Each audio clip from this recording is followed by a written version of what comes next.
wabarakatuh. Waalaikumsalam warahmatullahi wabarakatuh.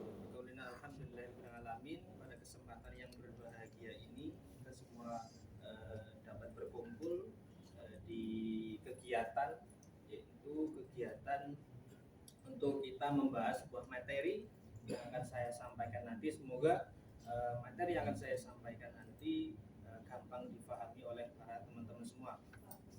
Oke, masih semangat? Semangat. Oke, semangat pagi. Pagi luar biasa. Oke. Sebelum saya masuk ke biodata diri saya, untuk Bapak Ketua, silakan memimpin doa, Bapak Fadil. Doa dimulai.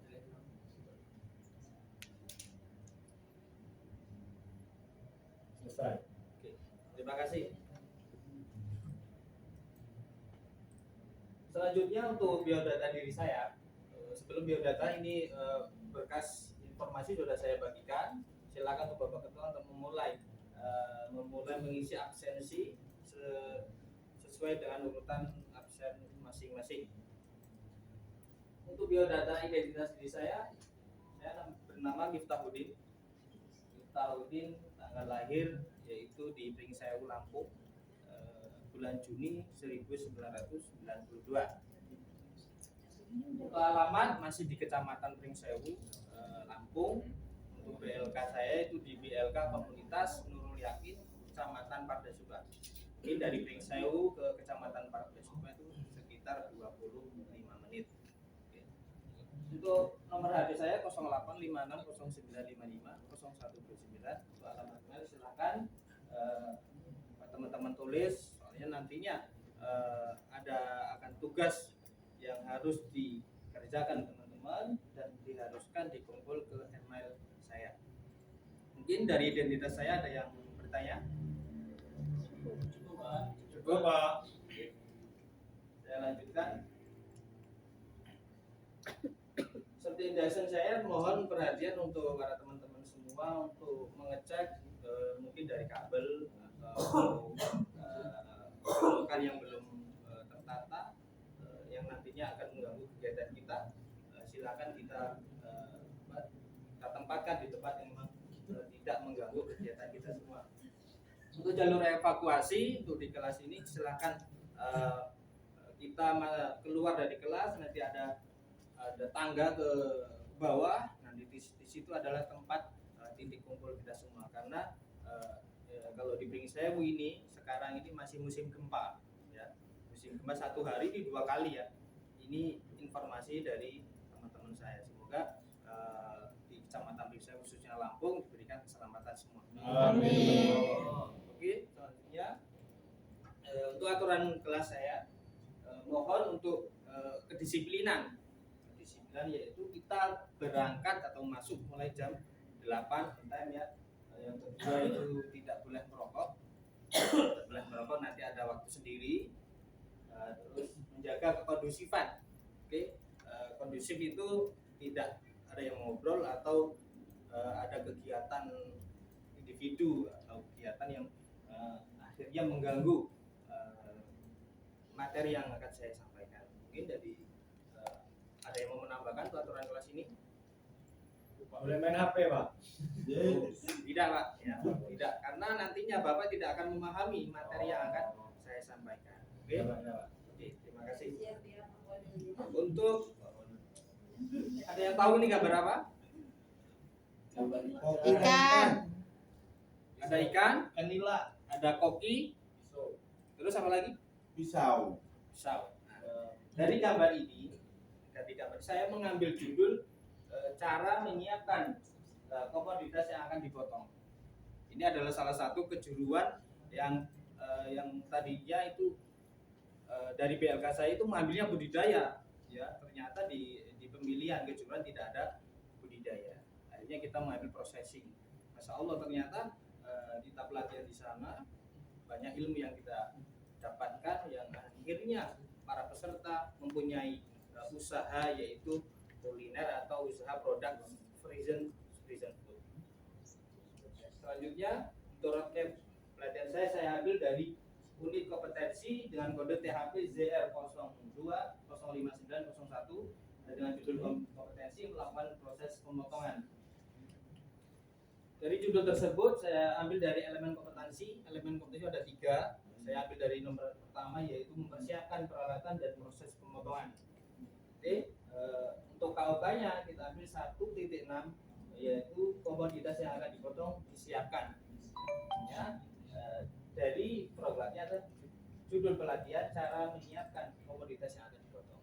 Oke, ini perjalanan saya mengambil dari unit kompetensi, elemen kompetensi, KOK, dan akhirnya kita ambil cara menyiapkan komoditas yang akan dipotong. Mungkin ada yang mau dipertanyakan? Cukup ya. Oke.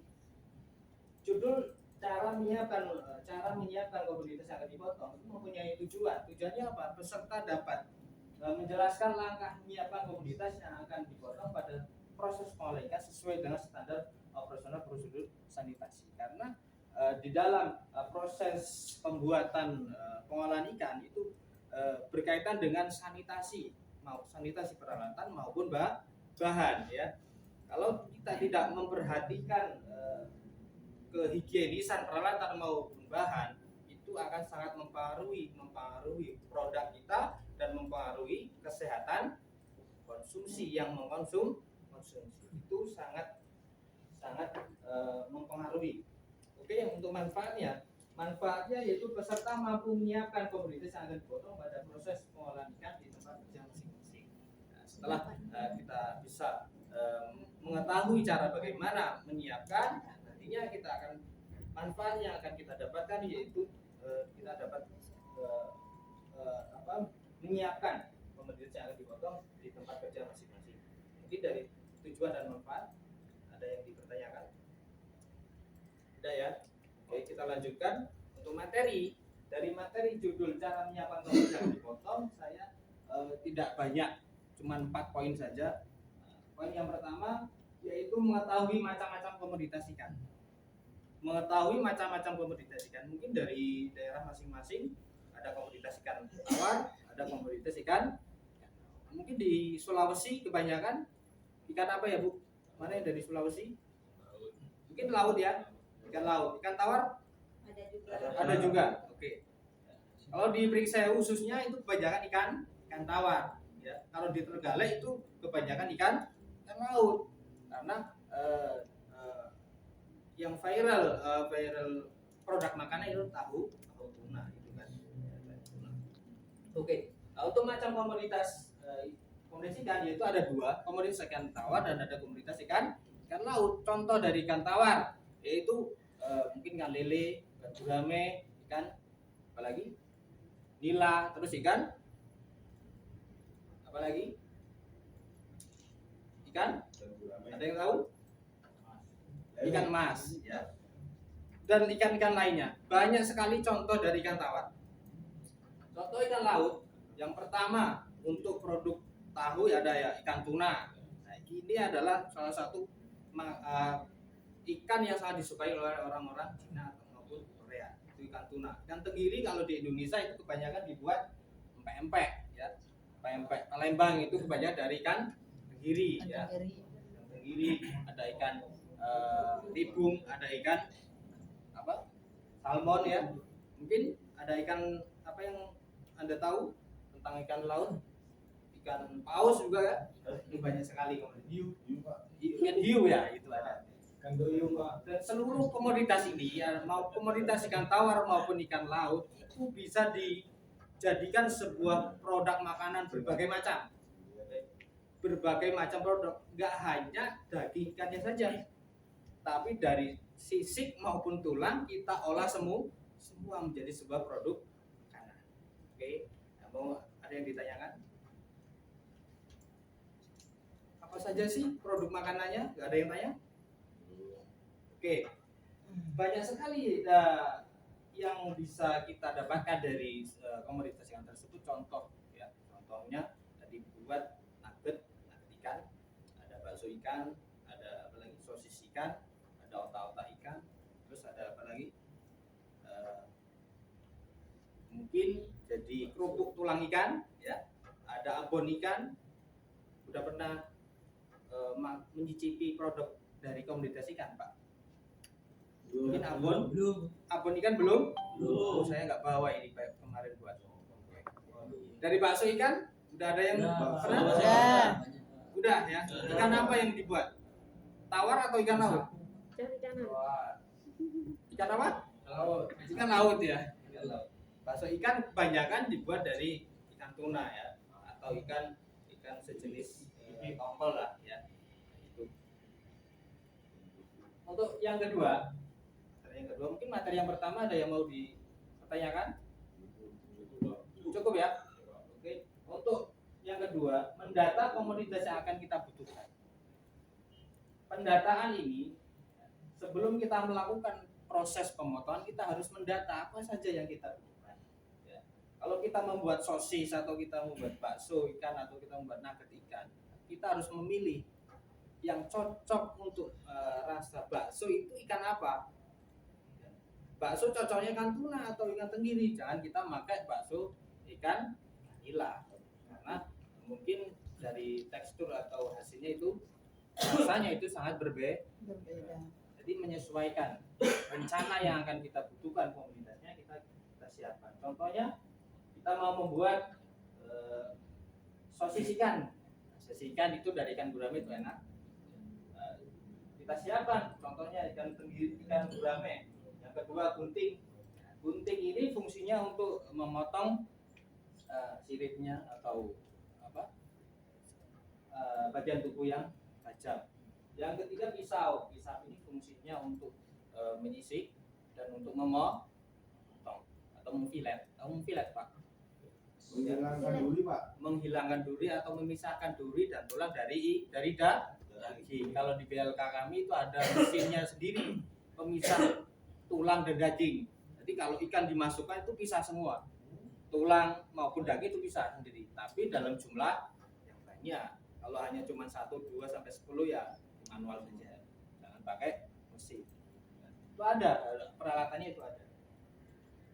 Yang keempat yaitu talenan.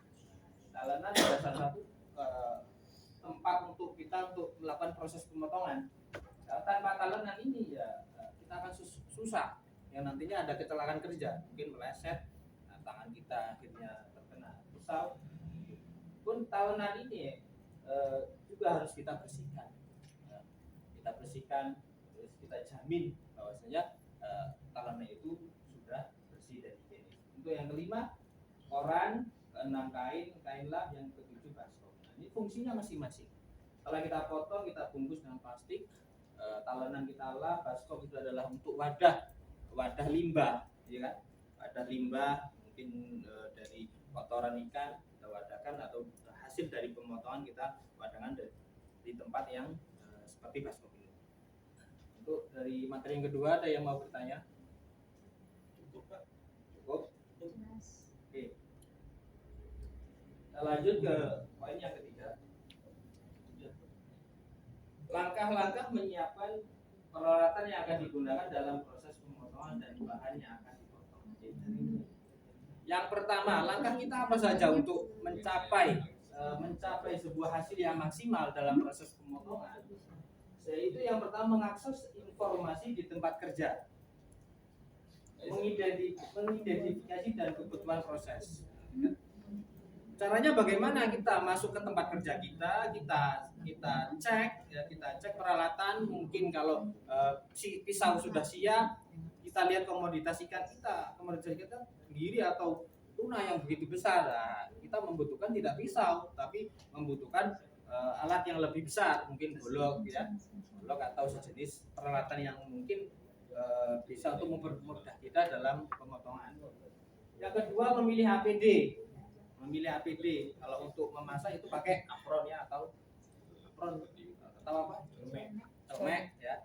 Atau terus memakai sarung tangan supaya kita menghindari dari kecelakaan kerja, pisau segala macam kita harus siapkan. Memilih. Terus kita memilih apa? Memilih penutup kepala. Karena ini sangat berguna untuk penutup kepala. Banyak sekali produk makanan kata struktur yang di BLK Lembang ada sebuah pabrik roti. Nah, itu rotinya ada sehelai rambut atau 2 helai rambut. Ya, akhirnya roti humus industri itu tutup cuman gara-gara karena kita tidak memperhatikan APD dalam proses produksi. Itulah fungsinya. Hanya sepele, hanya sehelai atau 2 helai rambut, tapi akhirnya bisa mempengaruhi humus industrinya. Itu. Yang ketiga, memastikan persediaan bahan.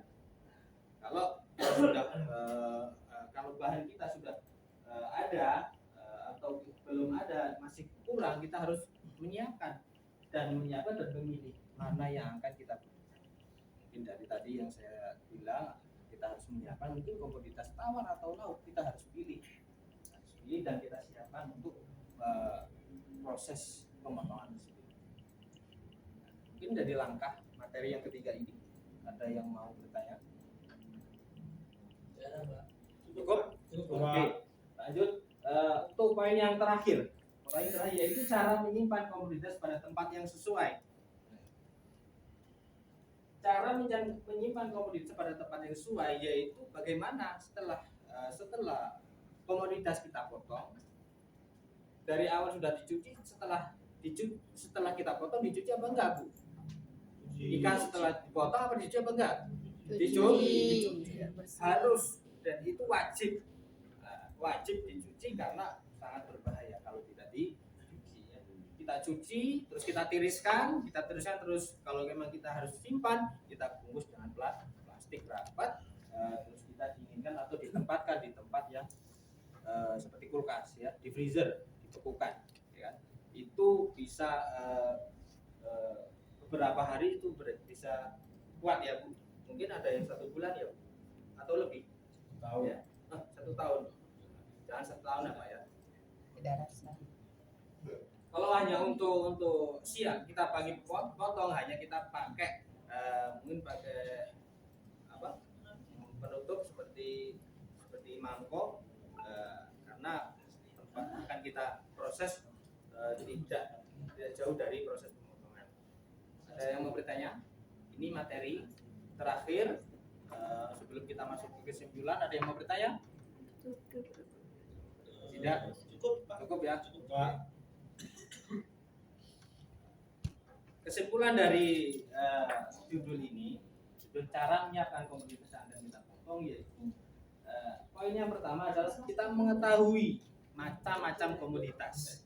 Ya. Yang kedua, mendata. Ya. Kalau kita sudah memutuskan ingin membuat sebuah produksi makanan, kita harus mendata dulu. Kalau kita tidak mendata, pastinya akan terjadi kegagalan dalam proses produksi. Yang ketiga, langkah menyiapkan, dan yang keempat, cara menyimpan. Ya. Dari empat ini itu adalah hasil dari atau kesimpulan dari materi yang saya sampaikan. Oke.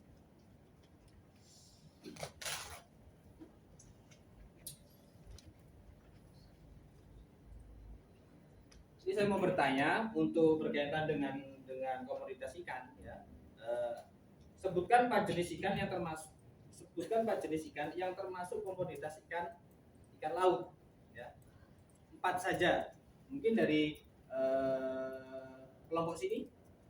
Ikan duyung enggak? Ikan duyung. Ya. Ikan duyung. Terus ikan apa? Ikan tongkol. Oke. Terus ikan apa? Yang dari The Boys? Ikan kerapu. Terus ikan lagi, Pak. Apa lagi, Pak? Dari ikan laut. Gabus. Ikan gabus bukan ya? Ikan gabus itu dari ikan.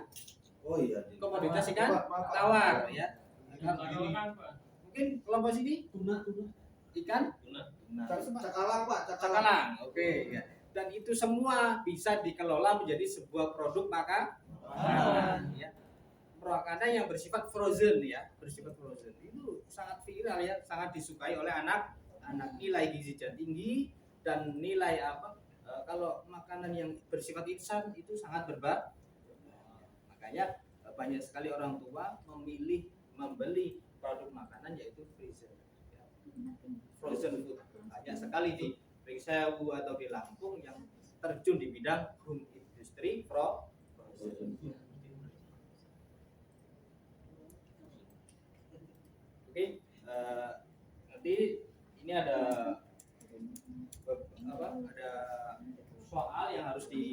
dikerjakan oleh Bapak Ibu.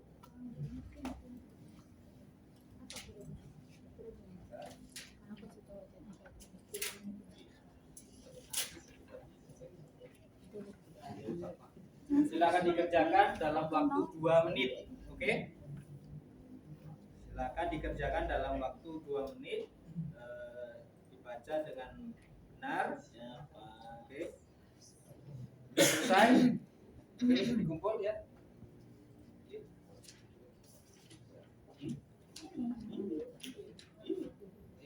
Dan cek untuk jawaban yang pertama itu betul semua karena ini ada pilihan ganda 3 ya, ada pilihan ganda yang 3 dan esanya 2. Oke.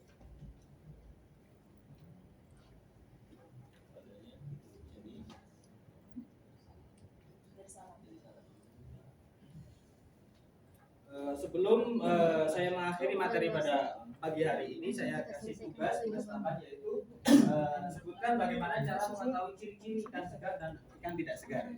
Jadi ini adalah poin yang harus kita perhatikan. Sebutkan bagaimana cara mengetahui ciri-ciri ikan segar dan ikan tidak segar. Silakan tugas dibuat dalam bentuk fotokopi yang pada hari Jumat 23 Desember 2022 dan dikirim ke email saya ya Pak. Ya, Pak.